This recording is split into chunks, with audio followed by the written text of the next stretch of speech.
Hey guys, it's Angie Atkinson, and I'm trying something kind of new today. I'm using my real camera. So I'm kind of new at this, and I kind of am not really sure that, that I'm even ready, but let's try it and see what happens, okay?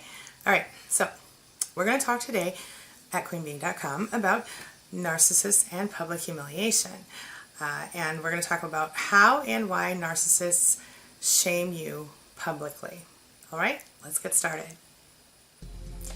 Okay, so just digging right into it, shall we? Look, public humiliation is one of many ways that narcissists will manipulate and psychologically abuse you. And they will do this to you or any source of narcissistic supply that they can get their hands on, right? So how does that work? So a lot of times a narcissist will humiliate you in public as part of an extensive smear campaign, okay? And so what does that mean exactly? Well, I've previously explained smear campaigns, and essentially what they are is when a narcissist attempts to, publicly humiliate you or cause, spread rumors about you, spread lies about you, let everybody know things about you that may or may not be true, but just essentially in order to humiliate you, okay? Well, I want to go more into depth today on the public humiliation part of it all, okay? So, in my opinion, that's really one of the most traumatic parts of the whole smear campaign thing, right? So that is something that we need to look at today, right? So first off, I'm going to give you a couple of real life examples of how toxic narcissists use public humiliation in order to hurt people that they love, okay, or people who love them, because I don't really know that narcissists love anybody, right? Anyway, so we're going to start with one that I like to call the litigious loser. In this case, one of my clients told me that her narcissistic ex-husband actually would use their children as bargaining chips against her.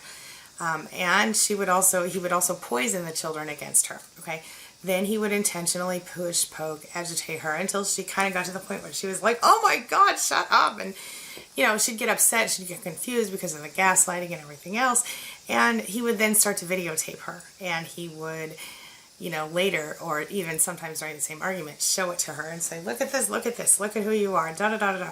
I'm going to take this to the police. I'm going to take this to court. I'm going to get our kids back from you. I'm going to take over and run the whole thing. He literally would hold the recordings over her head. He did this for years. And he used this to manipulate and control her, even though they had been divorced. And so this happened, I think, for about 5 years before she came to me, and then I helped her to kind of disengage from that situation. So, and here's another example for you, one I like to call the selfie stronghold, okay? Nowadays, most of us will say, below a certain age or whatever, would say, hey, yeah, I've sent my spouse or my boyfriend or girlfriend or whatever a sexy selfie, right? I mean, whether you just kind of, did some little, or you showed a little cleavage, or you show the good stuff, you know what I'm saying? You may have sent someone a sexy selfie here and there. Another thing that happens nowadays is people use video cameras and they videotape themselves doing what they do and sometimes watch it back together. Well, in the case of a narcissist, that's not such a good thing, because what happens is that, while we've all probably done some version of that, a narcissist is, well, you know how they are, right? Yeah, several of my clients have actually said to me that their narcissists literally have used or threatened to use their selfies, their nude or compromising photos against them in order to blackmail them into getting what they wanted. And I thought that was outrageous and offensive, but that is exactly a very common thing, unfortunately, probably the most common of these three that I'm sharing with you today. Public humiliation by a narcissist. So another way that narcissists like to manipulate and publicly humiliate their victims is through the use of flying monkeys. I call this one like the fabulous flying monkeys, or flying monkey fun. You choose. Anyway, people who willingly or otherwise help the narcissist to manipulate you are the people in question here. So those are the flying monkeys. People who do something or say something that helps the narcissist to actually achieve his manipulative goals or her manipulative goals. Okay. So, for example, one of my clients, a male client actually, said that his wife managed to humiliate him by spreading gossip at his office. Now, why would she do that, right? Well, he happened to work with a lot of very attractive women. And so this wife let it slip that, he had some kind of STD, which he did not have. And so none of the things that she said were true, but all of which really changed the way his coworkers saw them. Now, why would a wife do that? Well, of course, her intention was to ensure his fidelity while he worked with all of these beautiful women. But in her selfishness and lack of concern, lack of empathy for her husband, this narcissist had managed to essentially ruin his job because he now worked in an environment in which he felt completely isolated, completely alone, humiliated every single day because of the way that she had told lies about him, her own husband.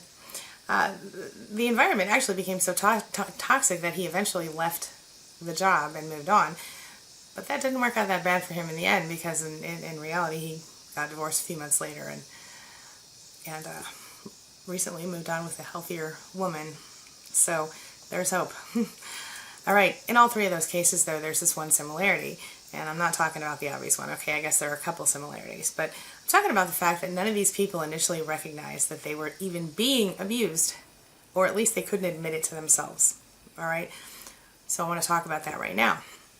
All right? The humiliation factor is that no one wants to accept that they're being abused, whether it's to themselves, to their mothers, to their fathers, to their best friends. They don't want to say, oh yeah, I'm being abused. You know what I'm saying? So how can you possibly miss the fact that you're being abused, for God's sake? I mean, abuse seems pretty basic, right? Well, here we go, my friend. This is where narcissistic abuse is so special, because it's so pervasive, it's so hidden and sneaky that sometimes it even comes across as someone who is actually making life better for you, strangely enough. So the problem with abuse, of course, is that most relationships don't begin with abuse. So instead of openly, first date, walking up and being like, whoa, you're a fat bitch.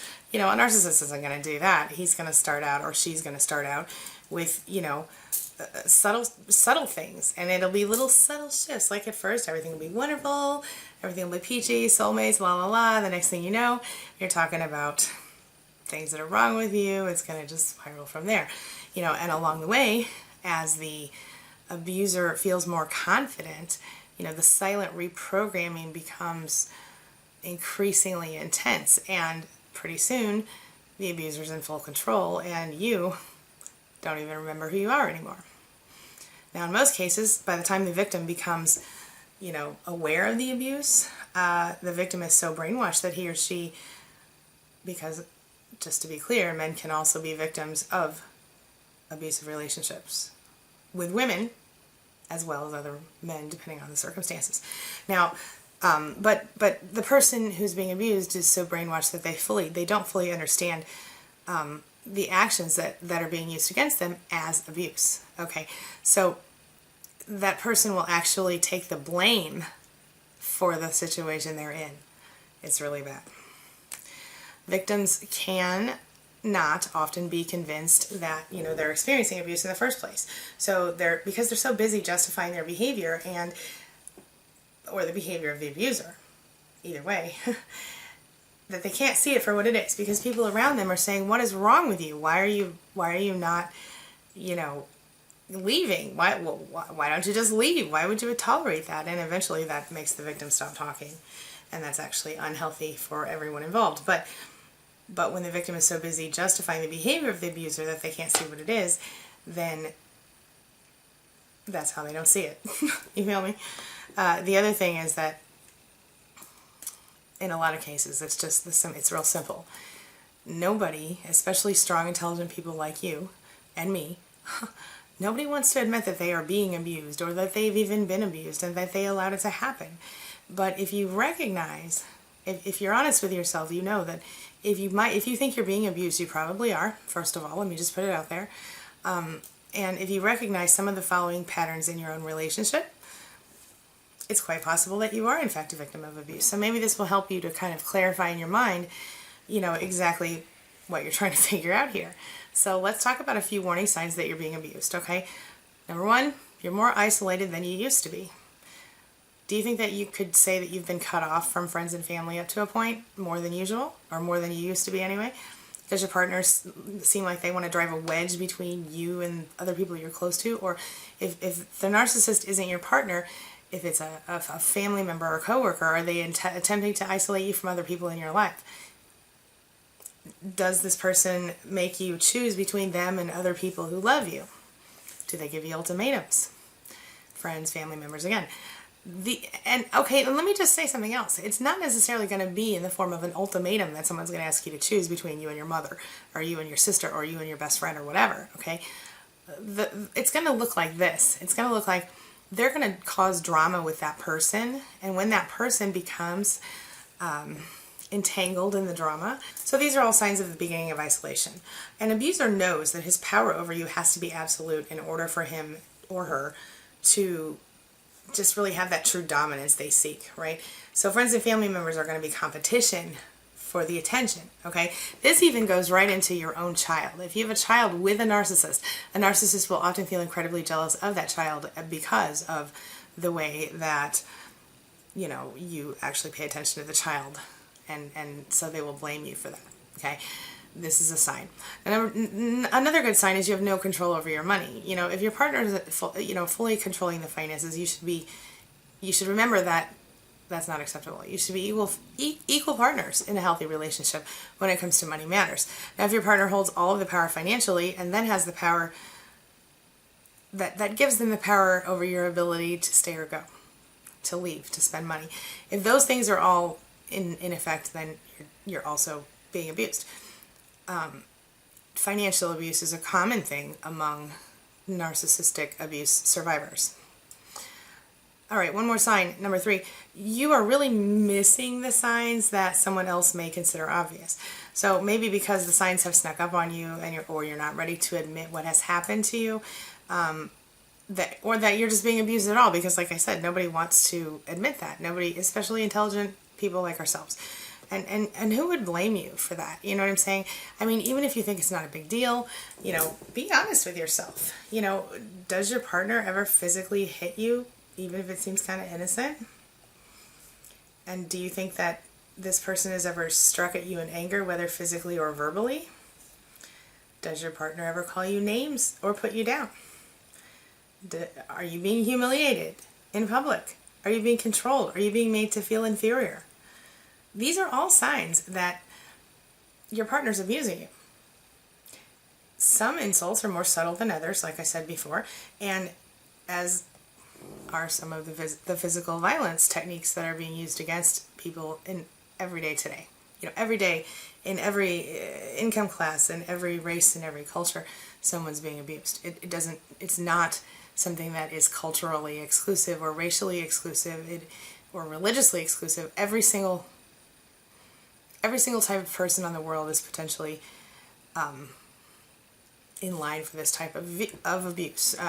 There are no economic or demographical factors in play here. All right, early signs that you're dealing with a narcissist might include your partner, you know, playing, or an abusive person might include your partner playing a little too rough, you know, or then becoming, you know, agitated, upset when you indicate that you're done, you've had enough. Okay, don't push me so hard. You know, they might get mad at you. Oh, I was just playing, and start narcissistic injuring you. You know, so these are a few more signs to watch for. So let me ask you a question. Have you ever been publicly humiliated by a narcissist? And if you were, how did you deal with it? What would you share with our fellow survivors to help them if you have experienced it and successfully come out of it? And if you're going through it right now, do you have questions I can answer for you, or that maybe our fellow survivors can answer? If you leave me a question, I'll be happy to answer it either in a video or right here in the comments. Okay? That's all I've got for right now. I'm hoping this tape works well. Let me know what you think of the video quality and sound quality on this, because like I said, this is a different camera for me. I'm trying something new. So let me know your thoughts. I will talk to you soon. As always, if you're looking for additional information on narcissism, narcissistic abuse recovery, or NPD, you can visit queenbeing.com. Everything you need to read is there. If you're looking for personal support, you can visit narcissisticabuserecovery.online. And if you're looking for a free 5-day email course or a few other free resources, you can visit narcissismsupportcoach.com, or to check out my books, visit booksangieWrote.com. All right? Have a wonderful week, everybody. Thank you for letting me be part of your day today, and thank you for letting me be part of your life. Talk to you soon.